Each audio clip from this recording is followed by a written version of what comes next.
Hugh Freeze wants a chance to fix things, but is he running out of time? In the world full of podcasts, he's the undisputed heavyweight champion of hot takes, an Auburn sports homer, master of the boog, and message board legend. Get your buttons buttoned and your hats flattened because the Top Button Podcast is about to kick off, and you don't want to miss your courtside seat. Now, here's your host, Charlie Five. Yes, sir. We're back. It's another episode of the Top Button Podcast. I'm your host, Kyle Rush, a.k.a. Charlie Five, and we are ready to get after it. A lot of interesting comments from Hugh Freeze's presser yesterday. Says he wants a chance to fix things. Love to have a chance to fix this. Doesn't sound super confident. And are those chances either run out or coming close to an end? We'll talk about that in just a second. Ashton Daniels in the redshirt situation, he addressed that, as well as Connor Lew's season-ending injury and where Auburn goes from there. We'll talk about all of that in just a second. But before we do that, let's give a quick shout-out to Rhoback.com. Use coupon code BARN20 to take 20% off your order. Polos, hoodies, pullovers, they got it all. They even have Auburn-licensed apparel. I got on my Auburn-licensed hoodie this morning, feeling nice and cozy. You don't want Auburn apparel, which I don't blame you at this point in time. They got all kinds of other styles as well. So show them some love. It's Rhoback.com. So Hugh Freeze obviously had his press conference yesterday. Tiger Talk last night. Big media day for him. And I think one of the quotes that was most interesting, it was really one question. He said a lot in one question. And essentially, the question was asked, you've seen Florida State put out a statement. You've seen other schools put out a statement of support. You saw Florida do it last year, a statement of support of their coach, if nothing else other than to say he'll be here through the end of the year. And he was asked how big that would be or how important that would be or what that would mean if you could get some kind of statement like that from John Cohen. And he obviously said it'd be huge. But later on, and we'll talk about that here in just a second, but later on, he mentioned that he would like to have a chance to fix things. That doesn't sound like someone that feels safe at all. I'd like the chance. You're the head coach. Like you unless you feel like your time is coming to an end or near its end, like you got this week to fix it. You're going to coach this week. If you somehow win that game, you got a chance to right some more wrongs the next week. That was concerning. That to me, that was the first time where I felt like at least Hugh feels like he could be on extremely thin ice. And I guess that's to acknowledge that is good. Now, what do you do with that, I guess, is the second question. He still seems to feel like they're really close. And I guess by the definition of the word, the games are close. I don't know how close we are on offense to being able to be a competitive product yet. That feels like you're further away than you are close. But if you just take just the games themselves, you've lost them all by very few points. So I guess technically you could be close, but when you watch the offensive product, it feels like you're still years away, and it just shouldn't be that way in year 3. There's so many things that you can point to. There's so many things that you could complain about that we don't necessarily have to manufacture things to get mad at or manufacture things bigger than what they actually are. And a lot of people were really trying to stretch the it'd be huge comment as far as our response, as far as what it would mean if John Cohen would come out in support. They said it'd be huge. And I saw a lot of articles where it's like Hugh pleads for a Hugh pleads for a vote of confidence, or Hugh begged for a vote of confidence. And it's like, guys, there's there's so many things that we can be mad about. There's so many things that we can point to.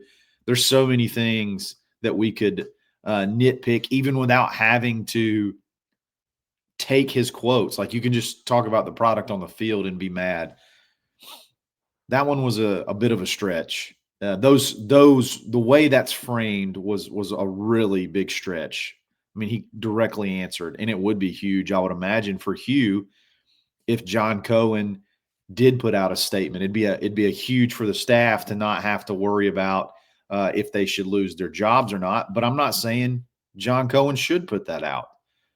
I don't know that they've necessarily earned it as a staff to be able to have that vote of confidence, particularly on offense. Defense has been fantastic. And then the fact that he said he hasn't spoken with John since Saturday, I think some people don't necessarily think that's a big deal.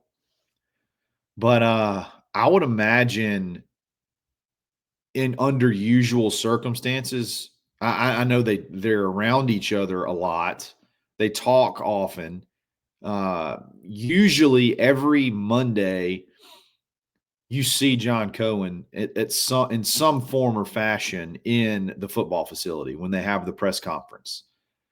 Whether it's kind of off to the side, dressed real nice, or if he comes walking through, he just worked out or something like that, and he's in his workout clothes. Like, regardless, you usually see him. And that's a pretty long time in between the end of the game Saturday till Monday at like 1:30. If they truly have not spoken, I don't think that necessarily bodes well either. And he mentioned obviously that John has people he has to answer to. So he's acknowledging that he's making it tough on him. He's been super supportive. Cohen's been super supportive. And they're not making it easy on him at all. So it's just it's not great. It's not a great vibe coming out of that particular presser as far as the confidence that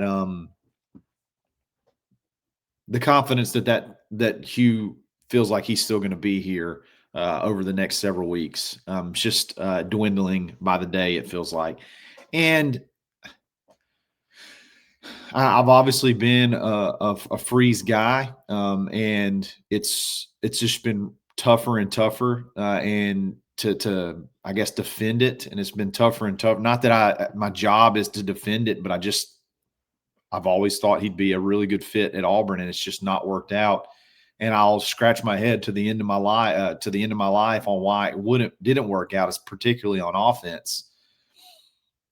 But look, man, it's the opportunities to fix it have been there. It's kind of a lot of rinse and repeat every single game for 2 years, or you can't obviously say full 2 years, but a year and a half. And then if you want to go back even further to year one, which I don't like to put a ton of blame on year one results whenever it's obviously a rebuilding project. But I mean, you had some head scratchers in there too, man, with New Mexico State and several others where it's just like, ugh, that didn't really seem so much like a talent issue as it did a preparation issue or being ready issue. So I'm sure he would love a chance to fix it, but man, when does that happen? It's tough. That was just a different vibe in a press conference. For sure. Let's talk about this Ashton Daniels situation. He addressed that too, the red shirt, and then we'll talk about Connor Lew's injury. We'll be back right after this.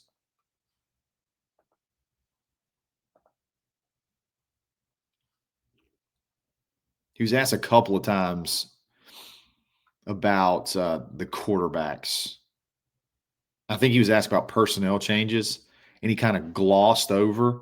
He very briefly mentioned quarterbacks. He's like, you have to start looking, as well as Jackson Arnold played in the first half of the last 2 games.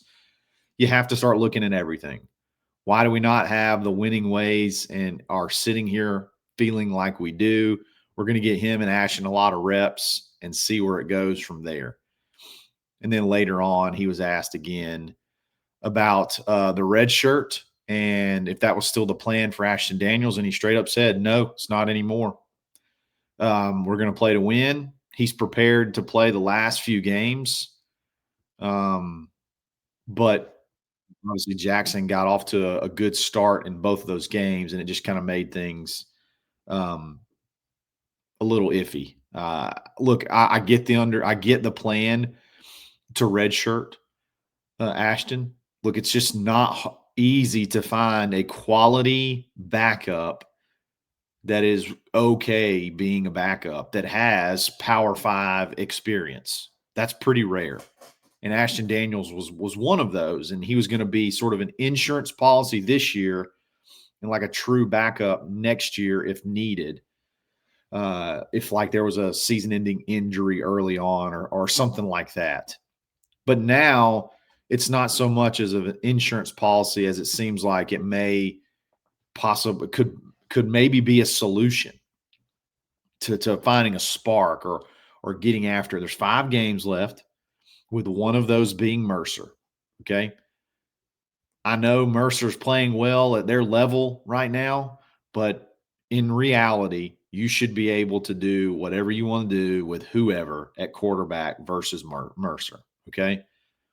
So if Ashton hasn't played yet, he can play in the last 4 conference games, and then you can just roll out whoever you want to against Mercer. So I really do think that if the situation presents itself and you get in a situation where you got to have a spark against Arkansas early, I think it's totally possible you see Ashton now because there's no threat. You could play him with no threat of losing that red shirt. And who knows? That may be the spark that you need. I mean, there's just times where you can just see it that it's not going to happen when Jackson's in there. It's like a switch flips and you can see it. And again, when I say this, there's so many people that want to act like when you say one thing, it means you support the other. So if I say Jackson's an issue, that means there's no issue with the offensive coaching. And that's just not the case. It's just not the case. There's issues on both sides, but one side you can change and one side you can't really change. Okay, can't really do much on the coaching staff side. And you put in Ashton, and who knows, it could be the exact same thing. But there's just some attributes, there's just some things when you see things start to go wrong with Jackson that it's really hard for him to reel it back in. And when those appear, why not give it a shot now? You have no risk as far as giving Ashton Daniels a shot. So it's similar to like when basketball last year, you could see when Chad Baker-Mazara was about to get a technical. And I know that's a sore subject right now. Chad's a sore subject, but like you could see when he was starting to go south from an attitude standpoint, you could see that like 2 or 3 possessions ahead. Like you could see the incident and you're like, okay, you got to pull him out. He's going to do something dumb. You got to pull him out. You got to pull him out. It's very similar with Jackson. You can, not that it's attitude or effort related, but you can see when things start to go south that, and you know, it's going to be really hard for him to pull himself out of it.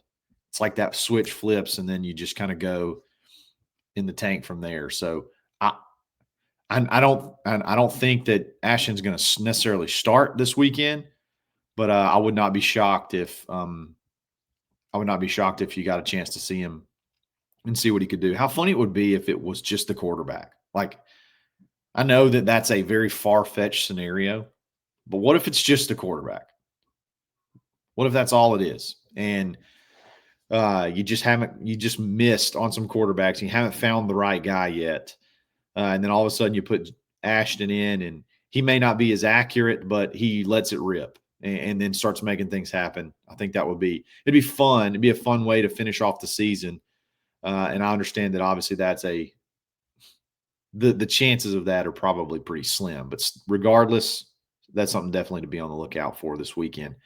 Connor Lew, man, torn ACL, out for the year. Enter Cale Ellis. So you saw him come into the game Saturday, and his first drive, they walked down the field and scored. I think there's some snapping issues that's just comes with experience that he's got to get cleaned up. A couple of high snaps, one in particular that I think really disrupted a 3rd and short, kind of forced you into a tough situation. So I get that they got to get that cleaned up. But Connor Lew, holy cow. So he tears his ACL and then he walks off the field. What a beast. And then he's at the coin toss standing up. So he had to walk out to at least midfield in overtime. He's just a warrior. He's like the prototype of what you want at center. He's not perfect, but he's pretty he's really good. He's a really good football player. I'll be very, very curious to see what happens with him this offseason, regardless of if you retain this staff, if you go in the direction of a new staff. It'd be big, obviously, to bring him back, but I do think you have a really bright future with Cale as well. He's much bigger than I expected. He's only 17, gang. Are we going to get to hear that every game like we did with someone else? They did put that graphic up on the television screen that he was only 17. What a start for that kid, though. Now he gets to go start on the road against Arkansas. He gets to, he's got 4 opportunities in SEC games. It's really good stuff. So sucks for Connor. It's great for Cale. Luckily, you've kind of prepared for that. You've got that position. You've got some options there at that position. It's going to be a drop-off, I'm sure, from Connor, but Cale's pretty good. I don't know how to feel about this game Saturday. It's not a great matchup, and we'll talk about that. In my opinion, it's not a great matchup, and I think most people agree. It's just that offense is scary, and can you score with them if you have to? If the defense eventually wears out, can Auburn's offense score with them? That's going to be the conversation the rest of the week. So, guys, I really appreciate it. Thanks for joining. I know you're looking for Reese. Reese should be tomorrow. We've had some scheduling conflicts, but we'll definitely have Reese in here this week at some point in time, shooting for tomorrow. So appreciate it, guys. Have a great day. We'll be back again soon. It's another episode of the Top Button Podcast. Stay buttoned. Thanks for listening, and drive home safely.